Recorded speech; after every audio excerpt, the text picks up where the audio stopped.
दोघं नवरा बायको आयुष्यभर पैसे कमवत बसले, पण पोरांसाठी कधी वेळ दिला नाही.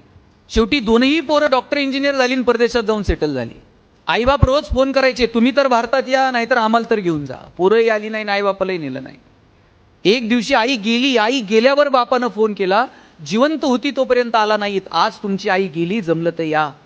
2 मुलांपैकी एक मुलगा आला, आईला अग्नी दिला आणि लगेच परदेशात जायला निघाला. वडिलांनी विचारलं, राजा 8-10 दिवस थांब.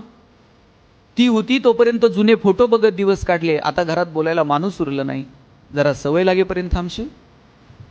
पोरानं बापाच्या हातात 50,000 रुपये टेकवले आणि सांगितलं, आईचा पेपरला फोटो द्या, भावपूर्ण श्रद्धांजली म्हणून आमच्या दोघांची नावं घाला, गावाला गोडधोड जीव घाला, पण 10 दिवस नाही थांबता यायचं.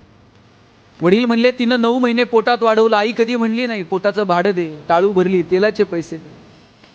आम्ही तुमच्यासाठी कमवत बसलो रे, तुमच्यासाठी हिशोब मांडले नाही, तू हातात पैसे टेकून चालला.